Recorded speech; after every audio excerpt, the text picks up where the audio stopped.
ada satu berita begitu di media bahwa Aha, pemerintah terkait dengan kenaikan upah di tahun 2025, upah minimum ya, itu ya, Kemenaker masih formula yang lama, artinya masih menggunakan PP nomor 51. Nah itu iya. apa respon kita ketika pemerintah masih ngotot menggunakan PP 51 sebagai basis untuk kenaikan upah minimum, gimana itu, Bung? Siap, siap. Ya iya, Bung. Kalau pemerintah masih ngotot dan mempertahankan untuk penetapan upah minimum tahun 2025 itu berdasarkan PP 51, ya dipastikan banyak daerah nanti akan tidak mendapatkan penyesuaian inflasi kembali, gitu loh. Karena tahun 2024 saja kemarin yang sudah berdasarkan PP 51 tersebut, itu kan ada sekitar 6 provinsi itu tidak mendapatkan penyesuaian inflasi. Dan hampir ada sekitar kurang lebih itu 210 daerah di kabupaten kota itu yang tidak mendapatkan penyesuaian inflasi. Nah, artinya kalau tetap menggunakan itu, ya sama saja pemerintah dengan memaksakan bahwa apa ya, bahwa buruh ya tidak dijaga daya belinya. Hmm. Dan itu memang ini ya, terbukti ya, misalnya di tahun 2024 itu ada data nggak, Bung, yang mengatakan bahwa PP 51 ketika dia diterapkan, itu memang kenaikannya di bawah inflasi. Ada data kemarin sudah kita lakukan evaluasi tahun 2024 itu berdasarkan data real dan bisa dibuktikan semua. Data-data itu komplit. Oh, jadi ada banyak daerah yang memang kenaikannya di bawah inflasi itu, Bung ya? Iya, hampir kurang lebih 210 daerah yang tidak mendapatkan penyesuaian inflasi. Karena di PP 51 itu kan di situ kan mengatur dua rumusan. Rumusan yang pertama kan penyesuaian itu berdasarkan inflasi ditambah dengan PE dikali dengan indeks atau PE dikali dengan indeks. Nah, artinya PE dikali dengan indeks ini kan untuk menentukan itu kan di PP 51 ditentukan variabel yang namanya konsumsi per kapita. Dari konsumsi per kapita tersebutlah maka kita mendapatkan data mana-mana daerah yang mendapatkan inflasi dan daerah-daerah yang tidak mendapatkan inflasi. Itu, Bung. Datanya ada semua, komplit itu. Itu. Iya. Nah, Gitu, Bung ini Bahar. apa ya, Bung? Pentingnya kenaikan upah itu mesti di atas inflasi itu apa? Mesti seperti itu, dan dampak atau kerugian yang dialami oleh pekerja ketika upahnya di bawah inflasi itu juga seperti apa? Hmm. Iya, seperti yang disampaikan oleh pemerintah sendiri dan para akademisi dan para ahli gitu kan ya bahwa intinya kan untuk menjaga daya beli itu kan minimal kan harus harus sama dengan inflasi atau di atas inflasi ya artinya kalau penyesuaian upah di bawah inflasi ya artinya tidak apa ya tidak menjaga daya beli buruh itu sendiri gitu gitu Bang. Terus yang berikutnya itu pemerintah sendiri kan menyampaikan secara resmi melalui Menteri Ketenagakerjaan bahwa permasalahan upah itu kan tiga. Yang pertama itu bicara hidup layak, yang kedua itu bicara daya beli, dan yang ketiga itu bicara disparitas upah. Nah, yang menyampaikan pemerintah sendiri itu resmi itu dulu Bu Menteri itu menyampaikan itu pada saat Bu Menteri menetapkan Permenaker nomor 18 tahun 2022 yang waktu itu Permenaker itu khusus untuk penetapan upah tahun 2023. Gitu loh. Nah, kalau memang permasalahan upah salah satu yang disampaikan oleh pemerintah itu adalah permasalahan daya beli, ya artinya PP 51 tidak menjawab itu, gitu loh. Karena daya beli itu kan ukurannya inflasi minimal. Gitu. Oh, jadi memang ini ya, ada kontradiksi ya, apa yang dikatakan oleh pemerintah Iya, bahwa PP 5 itu menjawab persoalan, tapi sebenarnya faktanya itu jauh panggang dari api gitu ya. iya benar.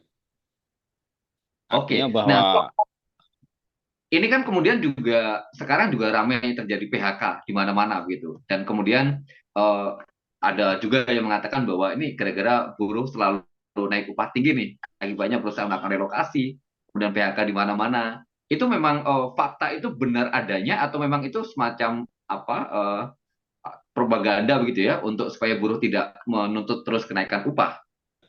Kalau itu saya jawab dengan tegas bahwa itu propaganda, Bung. Gitu loh.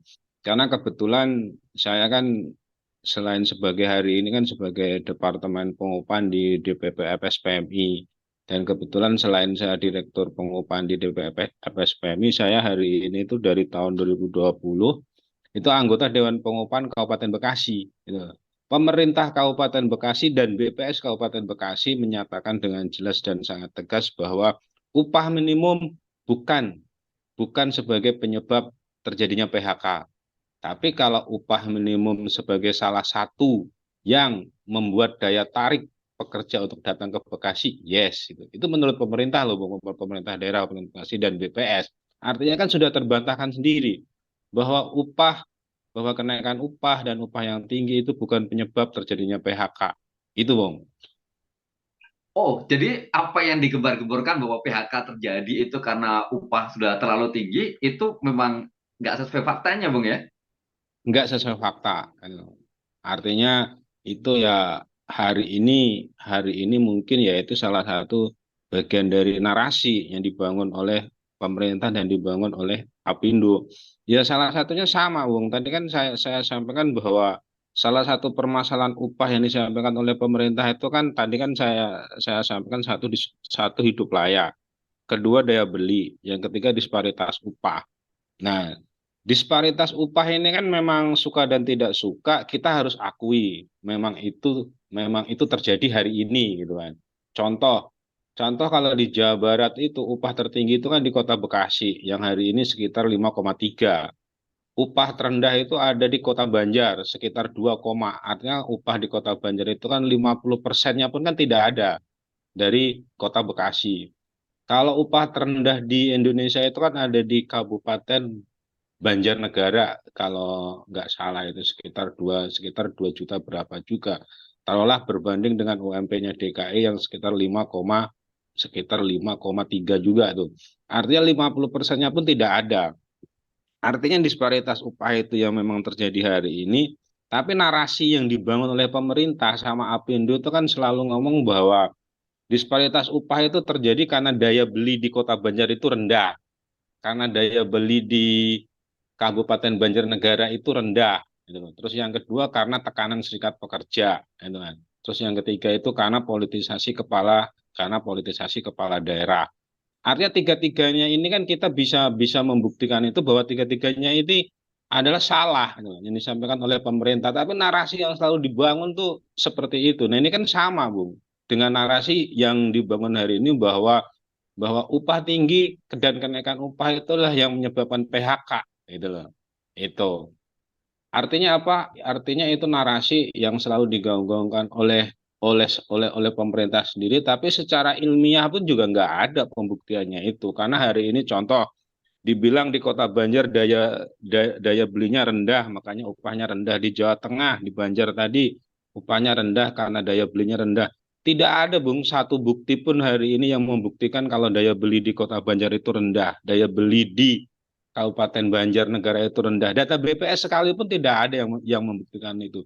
Justru kita bisa membuktikan dari data BPS itu bahwa daya beli di Kota Banjar, daya beli di Kabupaten Banjar sama daya beli di Jabodetabek itu sama, hampir-hampir sama lah, kalaupun ada perbedaan mah perbedaan yang tipis lah.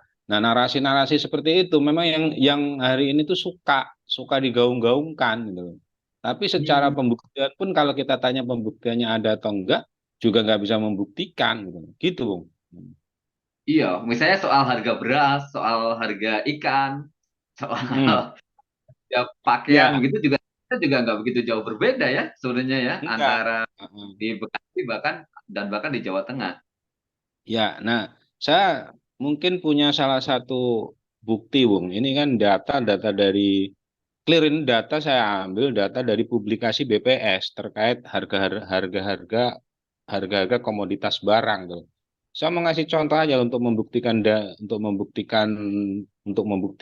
daya beli itu. Contoh ini harga harga beras rata-rata. Kalau di DKI itu harga beras rata-rata data BPS per Desember tahun 2023, rata-rata harga beras itu 12.963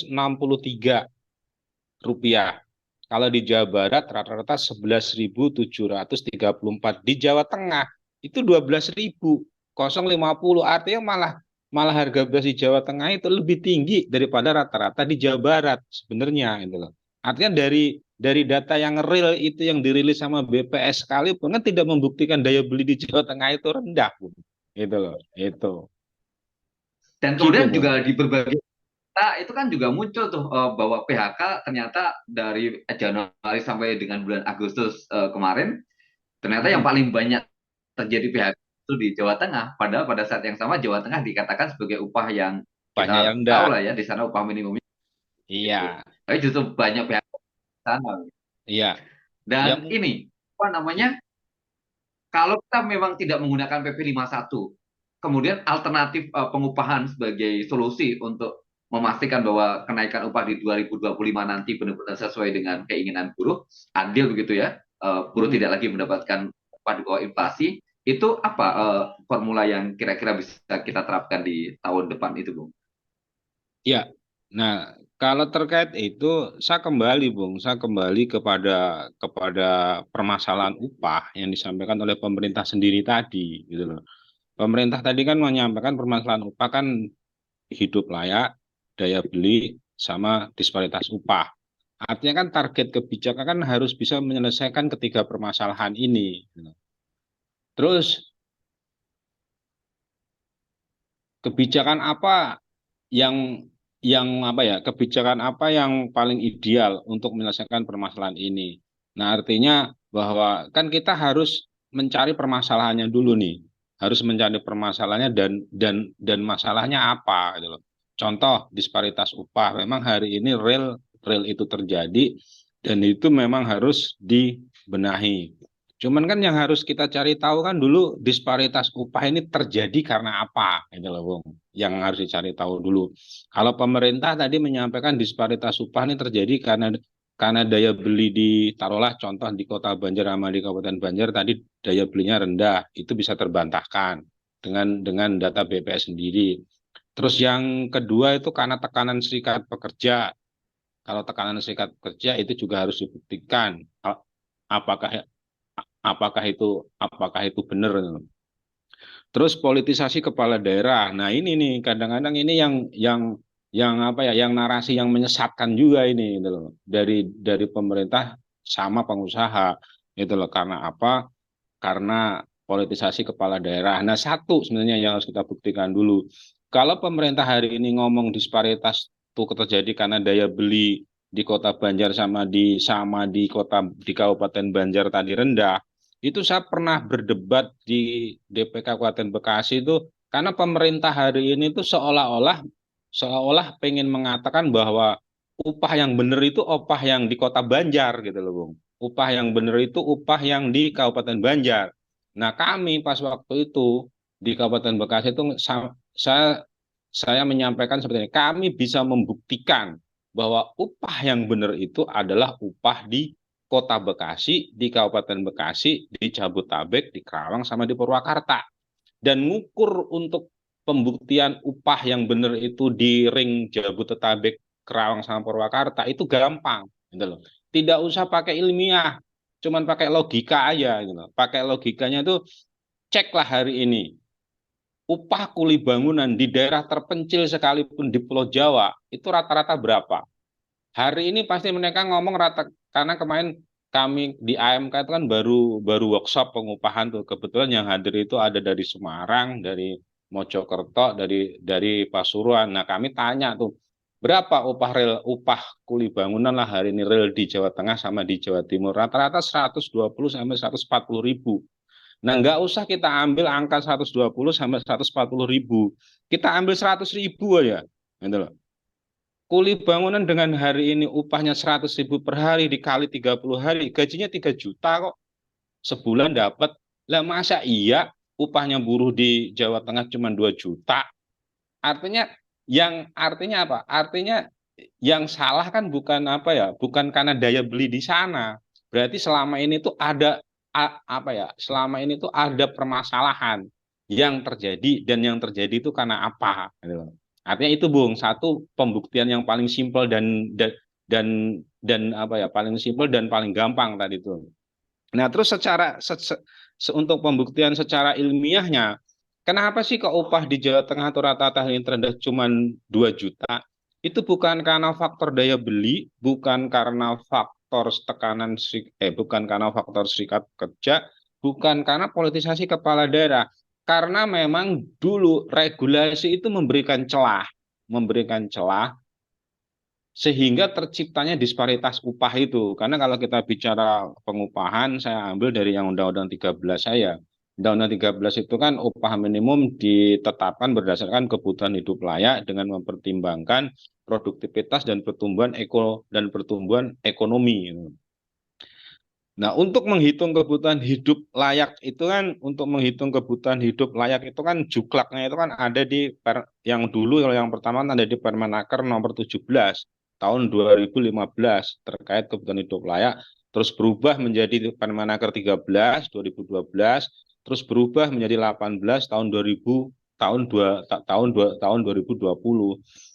Nah, dalam regulasi tersebut, untuk menghitung kebutuhan hidup layak itu kan hanya mengatur jenis dan komponen, serta kualitas.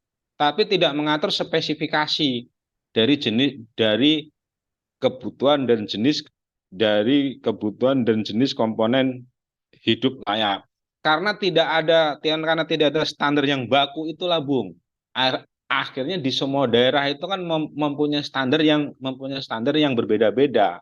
Karena mempunyai yang standar yang berbeda-beda itu maka di ring Jabodetabek, terus di ring Surabaya upahnya tinggi karena mereka memanfaatkan celah aturan. Dan apakah serikat pekerja memanfaatkan celah aturan itu salah? Jelas tidak salah.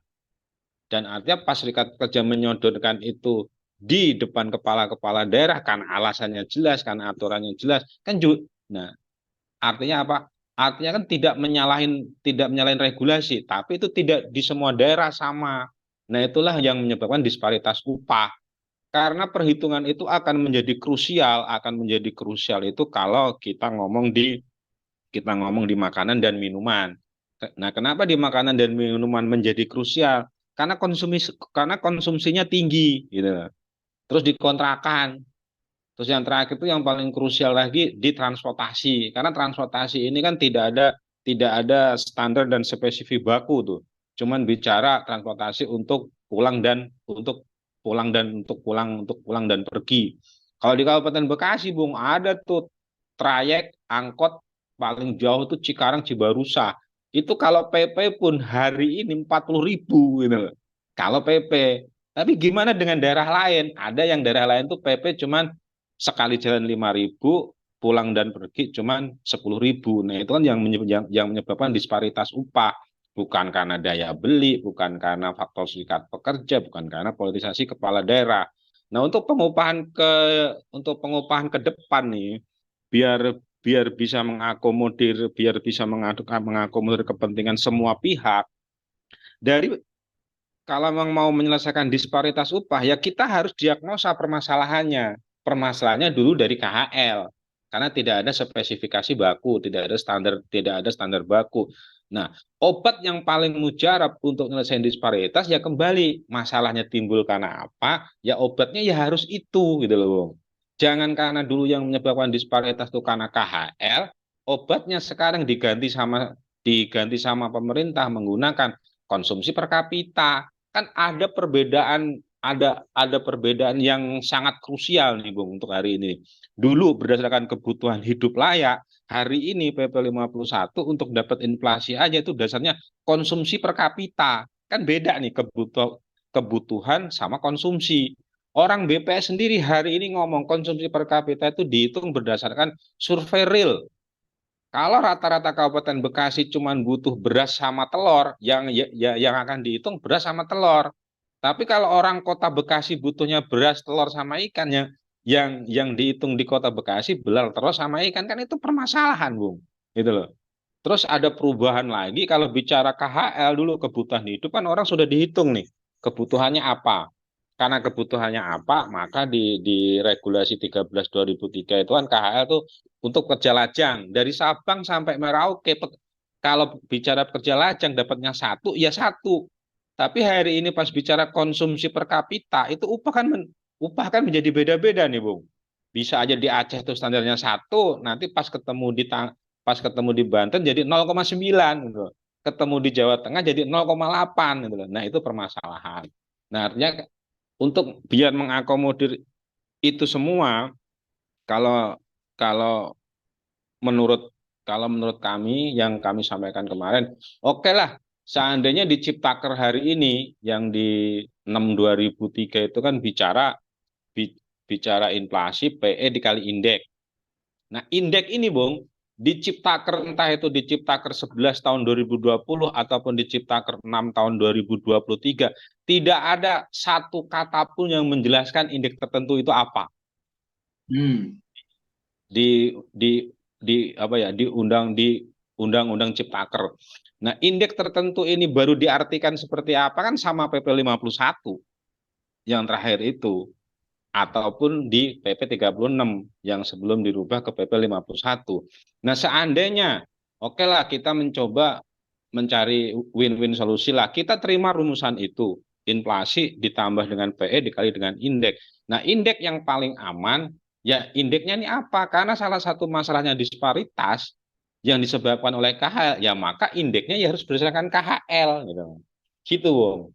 Nah, insya Allah dengan indeksnya itu berdasarkan KHL itu akan menyelesaikan permasalahan. Satu, saya nggak usah bicara yang hidup layak lah, Bung ya. Mungkin jauh panggang dari api lah.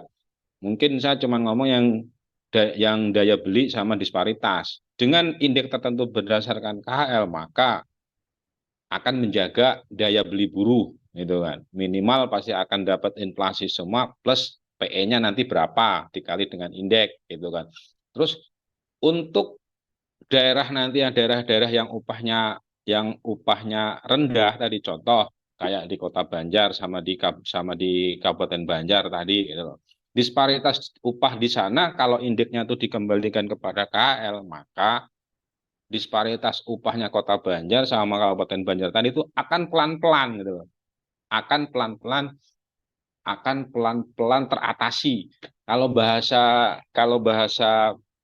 analoginya itu gini, Bung. Kalau hari ini pemerintah dengan kebijakan terakhir PP 36 atau PP 51 itu mau menyelesaikan disparitas itu kan dengan cara menahan kenaikan upah yang upahnya udah tinggi gitu kan. Tapi menaikkan pelan-pelan yang ada di bawah. Makanya itu yang tidak menjaga daya beli buruh. Ya kalau emang mau nyelesain disparitas upah ya biarkan upahnya yang ada di atas ini naik normal apa adanya, mendapatkan inflasi dan mendapatkan PE, ya kasih percepatan untuk daerah-daerah yang upahnya rendah tadi. Mungkin seperti itu, Bung, kalau gambaran dari kami.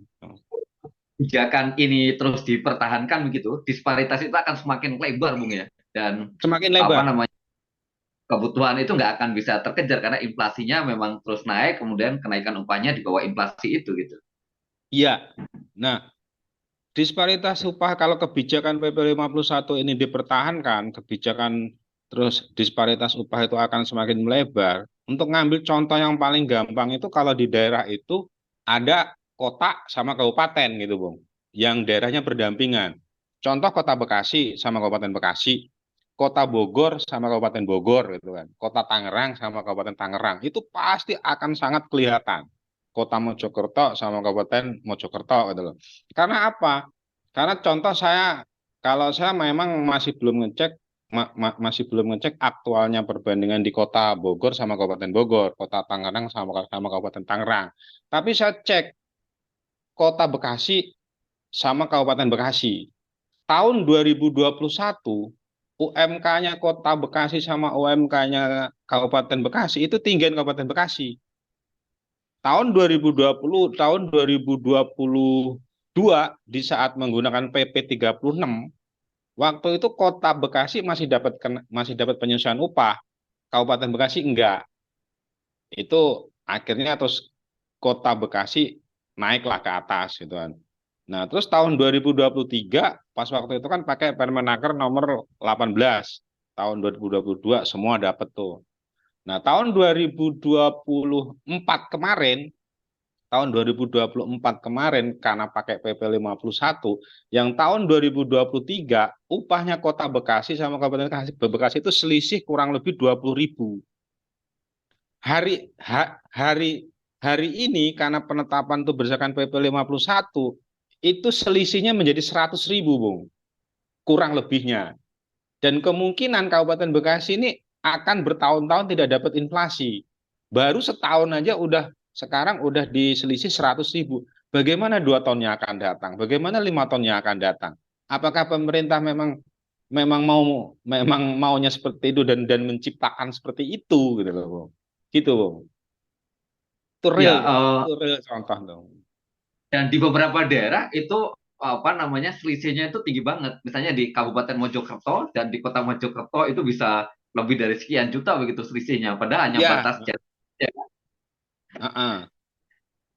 Nah, terus Dan satu lagi, Bung, karena seru nih kalau obrolan gini kan seru. Salah satu variabel hari ini kan untuk menentukan dapat inflasi atau enggak itu kan dari konsumsi per kapita. Gitu.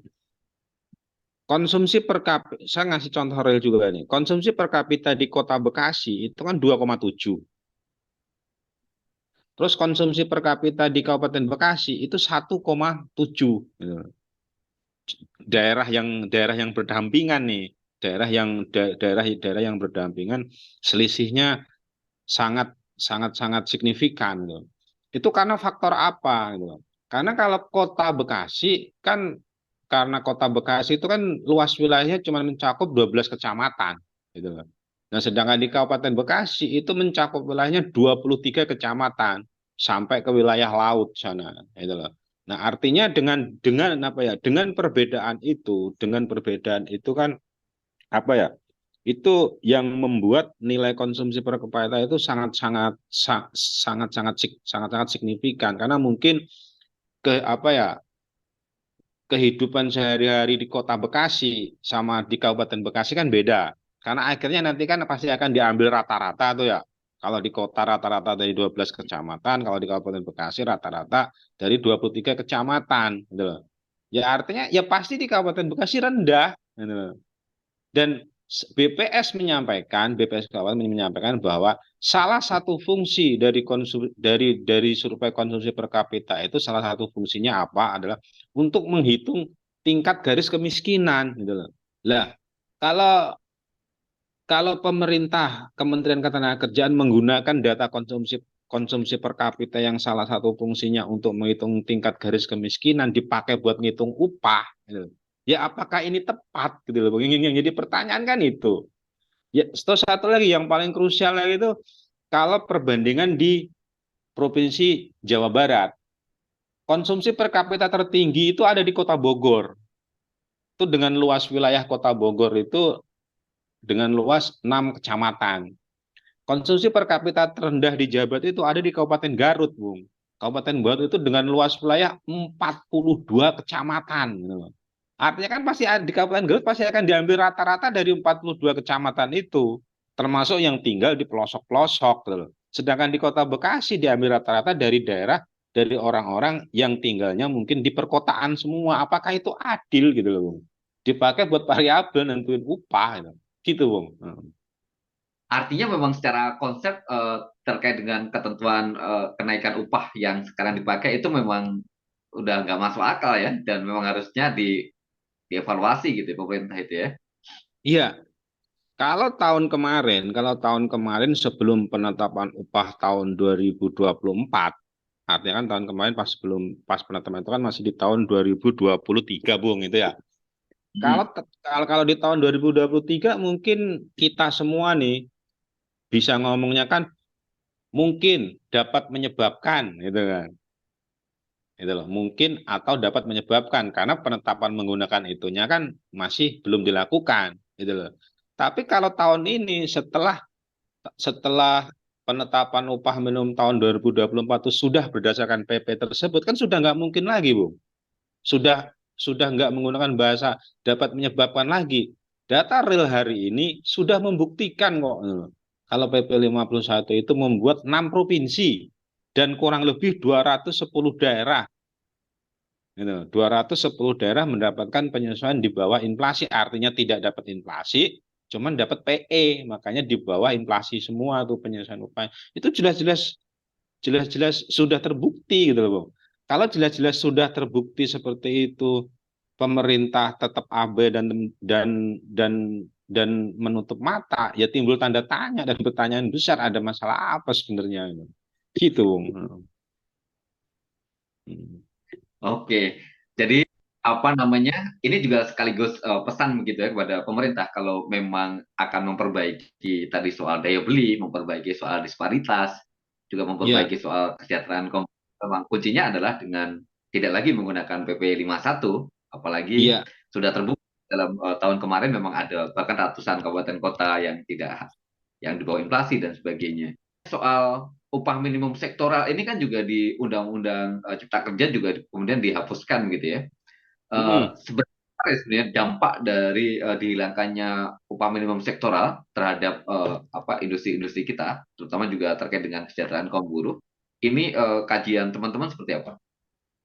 Nah, siap, Bung. Kalau terkait upah minimum sektoral, memang seperti yang disampaikan Bung Kahar tadi, kan kita udah sama-sama ketahui bahwa pemerintah kan sudah menghapus nih ketentuan upah minimum sektoral. Yang sekarang di Ciptaker 6 2003 itu adanya kan upah di atas upah minimum. Kalau bicara itu dampaknya seperti apa, Bung? Dampaknya itu sangat-sangat krusial. Tahun 2020, perusahaan-perusahaan yang waktu itu masih menggunakan UMSK, hari ini rame-rame pakai UMK semua. Termasuk itu di perusahaan-perusahaan gede lah, perusahaan-perusahaan raksasa itu. Semua menggunakan UMK. Dan perusahaan-perusahaan itu yang dulunya menggunakan UMSK sekarang menggunakan UMK itu, rata-rata mereka menyampaikan argumentasinya itu bukan karena kemampuan, gitu. Bukan karena kemampuan perusahaan. Kalau ngomong kemampuan perusahaan, mereka mampu rata-rata. Saya mampu sebenarnya, cuman regulasi, gitu. Karena regulasinya sekarang yang sudah tidak mengatur itu. Artinya apa? Ya dicari celah sama si pengusaha-pengusaha ini karena memang ada celah di situ. Kalaupun kami tidak membayar itu, menurut perusahaan kami juga nggak salah, gitu. Dan hari ini tuh rame-rame pakai UMK semua. Nah, bicara upah minimum sektoral, Bung, permasalahan yang disampaikan oleh pengusaha. Nah, kalau ini saya ngomong yang disampaikan oleh pengusaha nih, yang diaminin sama pemerintah, gitu loh. UMSK itu dulu, gitu loh, kalau menurut pengusaha sama menurut pemerintah, permasalahan yang pertama itu tidak ditentukan berdasarkan kajian sektoral, tidak berdasarkan kajian sektor unggulan menurut mereka satu. Tuh. Permasalahan yang kedua, menurut pengusaha sama pemerintah, upah minimum sektoral ini permasalahan yang keduanya adalah karena apa ya? Kategori usaha dalam satu KBLI belum tentu memiliki kemampuan yang sama. Oke, karena dulu kan taruhlah di upah minimum sektoral ini kan taruhlah di situ kan ada KBLI nomor 1111 gitu loh. Upah sama. Perusahaan kalau nomor kabelnya itu entah dia perusahaan besar, entah dia perusahaan menengah, entah dia perusahaan kecil harus membayar UMSK itu kan. Oke, itu bisa bisa di apa ya bisa diterima juga. Terus yang ketiga, permasalahan menurut pengusaha dan pemerintah ini karena besaran nilai upah minimum sektoral tidak berdasarkan kesepakatan karena ketetapan dari ya rekomendasi dari pemerintah lah. Nah, entah ke bupati atau ke wali kota ke gubernur gitu loh. Oke, Bung, seandainya permasalahan yang disampaikan oleh pengusaha sama si pemerintah ini iyalah, seandainya kita iyain gitu loh. Artinya kan pengusaha sama pemerintah kan tidak keberatan dengan adanya upah minimum sektoral sebenarnya.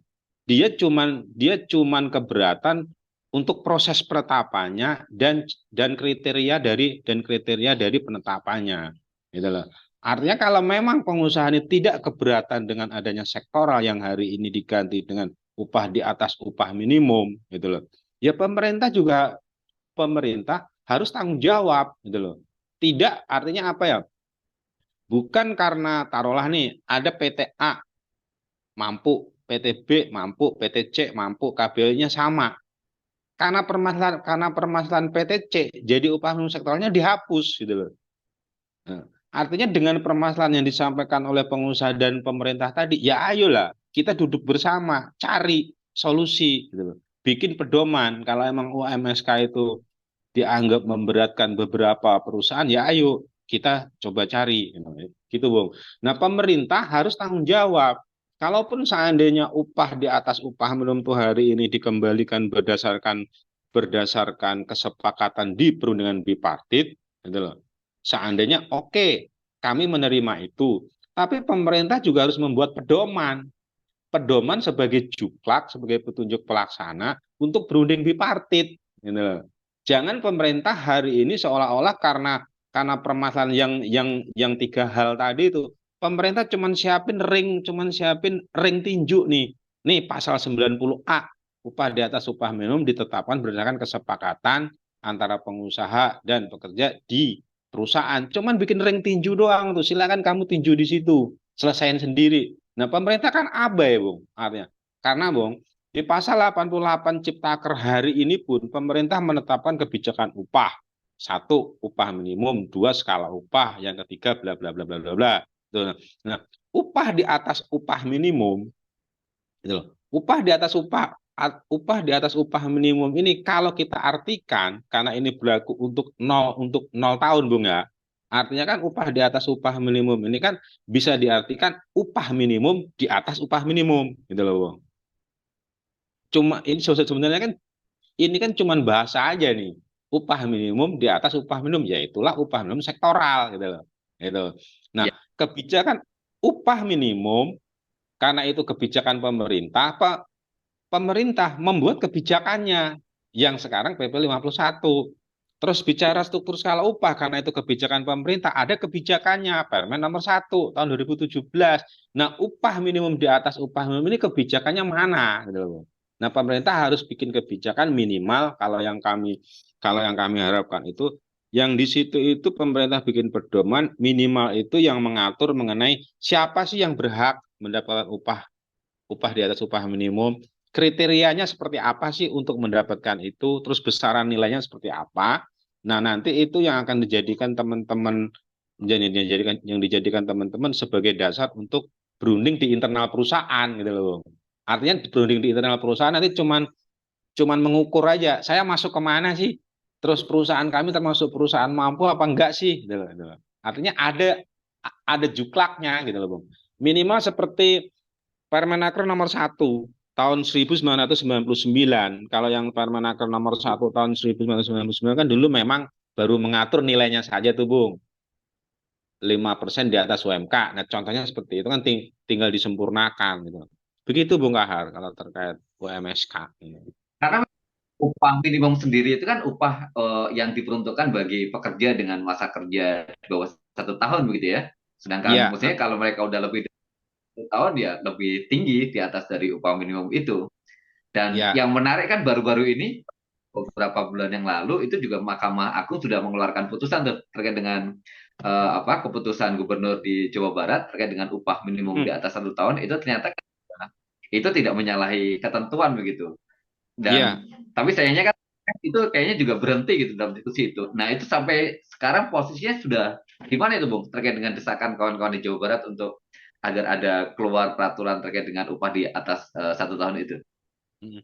Info terakhir minggu kemarin, info terakhir dari teman-teman DPW Jawa Barat, teman-teman DPW Jawa Barat dan Aliansi Buruh Jawa Barat kemarin sudah follow up ke Kadis Provinsi. Nah, sampai terakhir kemarin infonya itu Pak PJ Gubernur Jawa Barat masih masih belum bersedia, Bung. Masih belum bersedia untuk menetapkan keputusan terkait upah di atas 1 tahun tersebut. Karena salah satu alasannya kemarin yang info yang saya dapat itu karena Pak PJ beranggapan ya itu memang tidak menyalahi sesuai putusan Mahkamah Agung, tapi juga tidak ada kewajiban menurut Pak PJ Gubernur. Ya artinya ini kalau ini kan apa ya bicara masalah masalah keberpihakan. Tinggal Pak PJ ini kan mau mau berpihak kemana nih gitu loh. Artinya dia ngomong bahwa emang tidak disalahkan kalau menetapkan itu, tapi juga tidak diwajibkan. Ya justru kan itu kan fungsinya pejabat gitu loh, fungsinya kepala daerah. Karena memang ini memang tidak apa ya, ini memang dibolehkan tapi tidak diwajibkan. Nah, pas di situ kan inilah fungsinya pejabat yang mempunyai hak diskresi gitu kan untuk mengambil sikap demi kepentingan siapa, demi kepentingan buruh dan rakyat yang seharusnya kan begitu, Bung. Nah, kemarin sih informasi terakhir dari teman-teman DPW Jawa Barat dan Aliansi mungkin minggu depan akan melakukan aksi, Bung, ke Pak PJ. Infonya seperti itu, terakhir itu. Oke, mudah-mudahan dengan desakan aksi dari teman-teman akhirnya ada kebijakan yang berpihak pada kepentingan kaum buruh lah ya.